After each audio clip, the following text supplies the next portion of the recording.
Welcome back to the Barclays Brief. It's Monday the 16th of March, it's Patrick here, and we're recording this at 3 p.m. London time. In the studio today is Alex Altmann. He's back on the show. He's our head of Barclays Equity Tactical Strategies.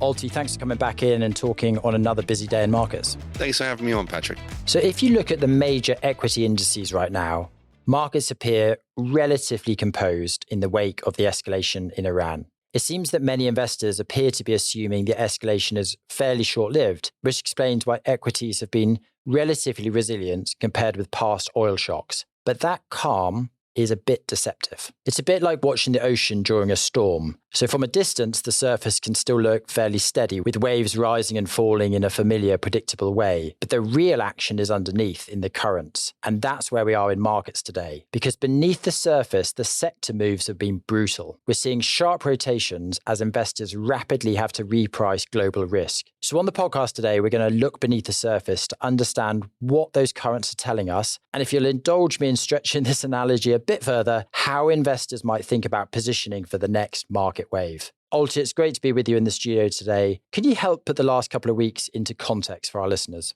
All right, so let's start at the highest level. As you highlight, S&P hasn't had a meaningful drawdown. We're talking probably around about 4 to 5%. It depends on exactly where you sort of take point-to-point intraday. Based upon history, especially in the context of one of the largest oil price moves ever over a short period of time, that is very benign. And to your point, the real sense of urgency has been within both the sector dynamics. So we've seen some significant drawdowns within parts of the momentum factor. So anything that had basically been going up for a while was liquidated quite aggressively. And similarly, we saw that internationally as well. So not just within the US, a lot of fund flows year to date had been trading into this rest of world outperformance, Europe, Korea, Japan as probably the primary conduits. And the problem is all three of those regions are net energy importers. So whoops, if you start taking oil prices up by 60, 70, 80% plus, then all of a sudden fast money needs to hit the door. As we both know, there's a big liquidity mismatch between rest of world equities and US equities. So I can sell as much Nvidia as I want, and I can buy very, very little of a lot of overseas companies. And if that, obviously that liquidity mismatch works in both directions too.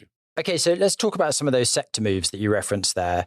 What are the ones that have really caught your eye in the last couple of weeks? There must be opportunities that have kind of emerged in the last few days that you're looking at. Yeah, so look, I would say from the long perspective, the most interesting one to me is still the commodity space, something that you and I talked about the last time I came here. And that's really a function of the fact that the underlying thematic that's driving the commodity trade is this US-China decoupling. That's not changing anytime soon. We could even make the case that what's happening in the Middle East is actually only going to further fuel that narrative. The US government needs to build a strategic reserve. Chinese, of course, want to decouple themselves from any reliance from the US, especially in energy and agriculture. And so this is just going to self-perpetuate more and more as time goes on. And we've obviously seen the US make moves into actually starting to purchase some of their demands and needs, whether it's in not just rare earth, but really the entire spectrum of commodities that's on the critical mineral list, which is over 40 line items, by the way. So that had a significant drawdown over the past few weeks as fast money investors effectively incurred significant P&L losses. And that is an interesting opportunity in a multi-month, dare I say even multi-year thematic that we think will just continue to run. The other thing, which I suppose needs to get a mention, is what's happening in Asia. So most notably in Coffey and the Asia memory story. The narrative here is quite obvious, which is in a world of significant AI capex, the memory demands are just going to go up and to the right. And therefore, if you look at Samsung and Hynix and these businesses, that they are the main providers of HBM memory to the world. I think the challenge here, or at least let's call it the two-way debate, which makes me a little bit more hesitant to jump into that narrative again, is two things. Number one, it was arguably the most crowded trade in the world going into what's happening in the Middle East right now. And so you don't typically unwind that within a span of a week or so. And number two is that, for example, we've got NVIDIA's GTC investor conference where they showcase new products this week, and as an example. But the biggest problem with the AI capex and inference is that we're dealing with a memory shortage, we're dealing with an inference shortage, and we're also dealing with a power shortage. It's three problems that, as humanity has to kind of solve right now. And I don't know about you, but I'm pretty bullish on humanity as innovators, and we as a species are pretty good at solving stuff. And so if we need to solve the problem of a memory shortage, we're going to do that. We're going to find out ways to get around it, whether it's through different chipsets, and the same with power. We're going to find ways to get around this power issue where, we're going to make chips more efficient, or we're going to, we will find a way. We always do. That's where I'm so bullish on innovation. Because, for example, if we were still using the same power sources in a 2007 iPhone with today's amount of capabilities in our phone, the batteries would be the size of a desk, right? We solve it. We figure it out. So I guess my point being, I think the market's quite complacent on the AI memory story, but I do not think it's complacent on the commodity story. And that kind of optimism, I agree with, of course, long term, but shorter term, humanity is looking around right now and thinking, hold on, oil prices have gone up lots. The price of gasoline at the pump has gone up a lot, and they're going to be pretty nervous. And, markets have come off a bit. The stock market has derated a little bit in the US, more so in Europe and Asia in the last couple of weeks. But energy prices are a big headwind for the consumer right now. And then we've got the midterms coming up. So how do you square that circle?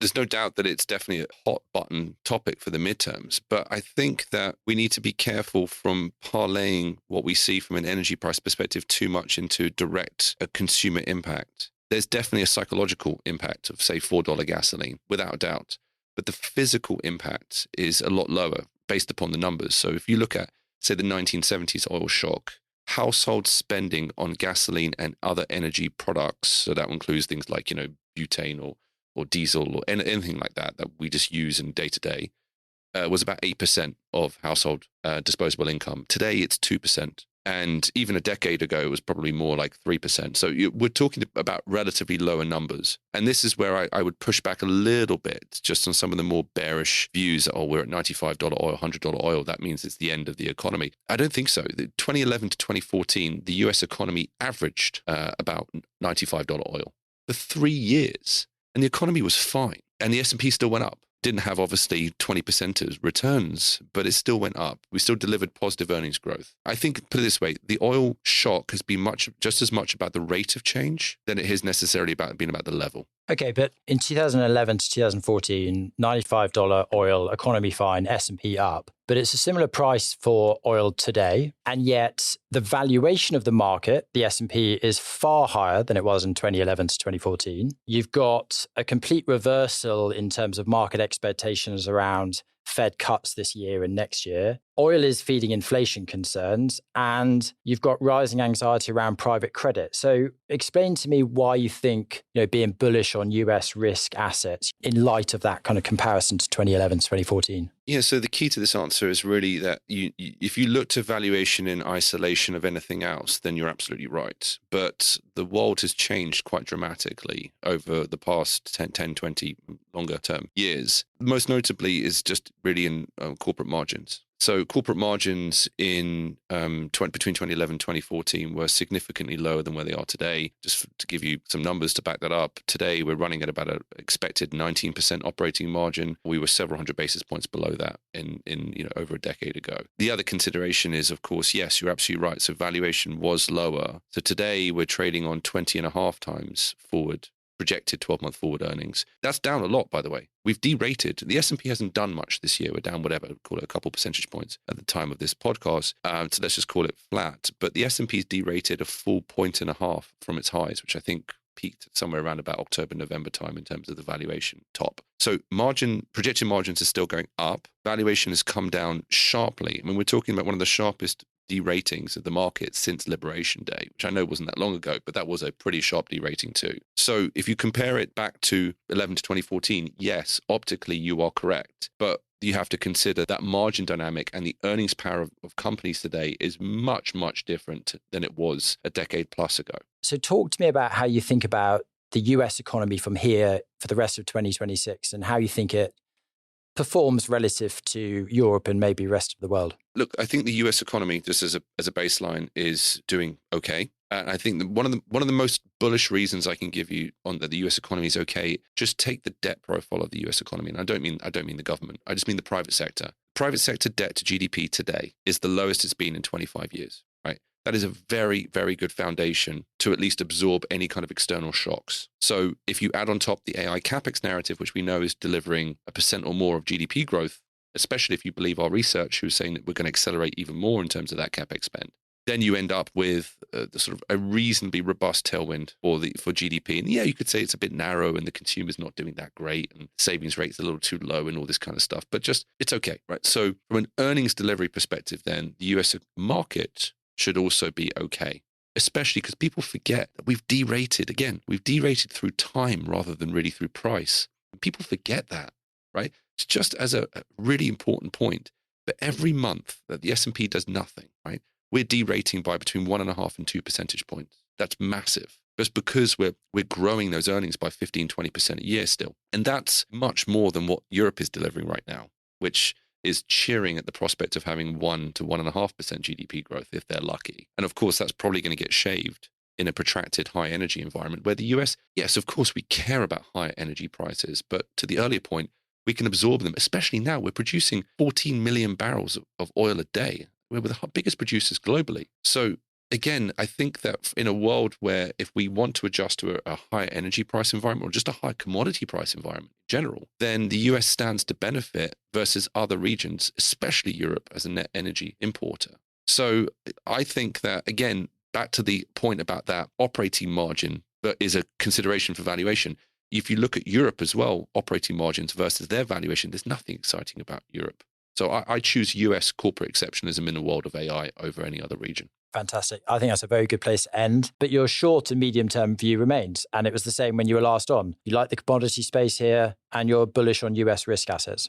And specifically Mag 7. I think you've got the cohort that operates or occupies the bulk of US equity risk right now has largely been overlooked because of this capex narrative. And actually, people need to consider, well, what if the revenue side of this AI story actually gets some momentum? What if those revenue per token gets interesting? People aren't talking about that. And that's naturally something which we're going to segue into over the course of 2026 as some of those data centers that were built over the past couple of years. And as the AI token utilization explodes higher, we might just start seeing that. And again, I think that's going to bring attention back to US equities. Yes. Absolutely. And our clients can go on Barclays Live and read a recent note that we wrote all about peak AI capex in 2028. Alti, thanks for joining.